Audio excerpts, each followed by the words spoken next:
Madam, Vikramaditya तुमचे नातेवाईक वाटतं. हो, आहे मी विक्रमची नातेवाईक. आणि ही केस कदम सरांकडे हेही मला माहितीये.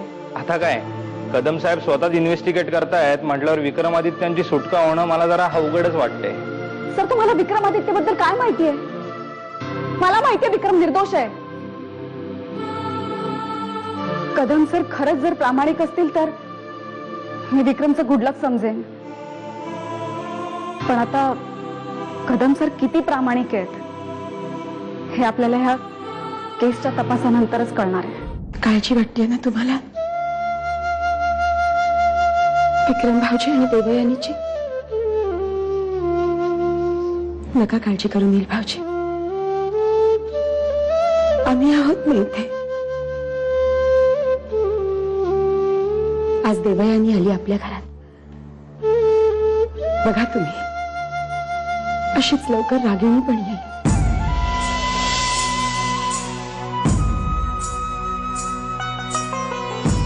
खूप संतापला विक्रम,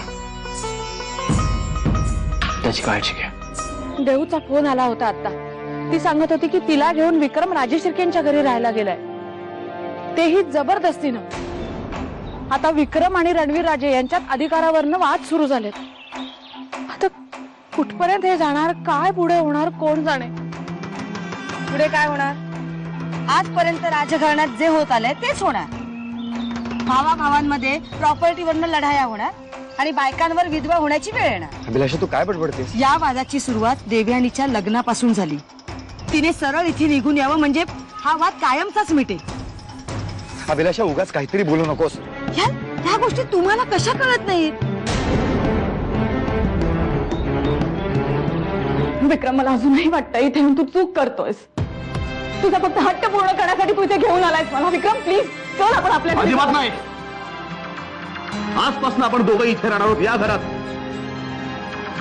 विक्रम, अरे आपल्या हक्काचं घर असताना इथे जबरदस्तीने का राहायचं? जबरदस्तीने नाही देवेन, आणि हे घर तुझ्या हक्काचं पहिलं घर आहे. त्या माणसाने जर वेळी सुद्धा स्वीकार केला असता ना तर असं जबरदस्तीने आपल्याला इथे यावं लागलं नसतं. आता या घरात तू राजेश शिर्केंची सून म्हणून वावरणार आहेस. जबरदस्तीने असा मान सन्मान मिळवता येतो?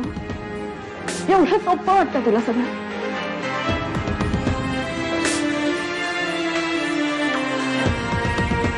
इतरांसाठी ही गोष्ट किती सोपी आम्हाला माहिती आहे, पण या घरात तुझ्यासाठी आम्ही प्रत्येक गोष्ट सोपी करणार होते. अशी काही रणनीती तयार करा की विक्रमादित्य या घरातच राहतील, पण त्या देवयानीला मात्र या घराचे दरवाजे कायमचे बंद होतील.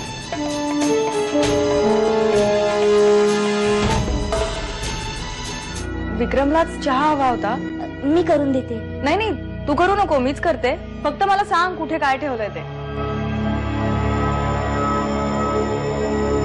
थांब, तिची हिम्मत कशी झाली इथे यायची? साईमा, माझं म्हणणं ऐकून तर घ्या. आम्हाला कोणाचंही काहीही ऐकायचं नाहीये. जनी, तिला सांग माणसानं स्वतःची पायरी ओळखून वागावं, आणि ते जमत नसेल ना तर स्वतःहून घर सोडून निघून जावं. माय ब्रदर, बोला विक्रमादित्य साहेब. तुमचंच काळजी करत बसलो होतो इकडं. काळजी आम्ही करायची नाही लिंगाबा साहेब, आता काळजी करायची त्या रणवीर राजांनी. अरे वा, असं काय केलं हो तुम्ही? रणवीर राजांना न जुमानता आम्ही आमच्या घरात राहायला सुरुवात केली आहे. ग्रेट. रणवीर राजे शिर्के साहेबांना हेच लँग्वेज कळत नाही का? ही तर फक्त सुरुवात आहे लिंगाबा साहेब, आता पुढे पुढे बघा काय होतं ते. काय भी मदत लागलं तर लिंगप्पा इकडे बसलेला आहे बघा. हा, यापुढे आम्हाला कोणाच्याही मदतीची गरज नाहीये लिंगाबा साहेब. आजपर्यंत आम्ही खूप नमतं घेतलं, पण आता यापुढे सगळ्यांनाच विक्रमादित्य राजे शिर्केचं खरं रूप पाहायला मिळेल. All the best.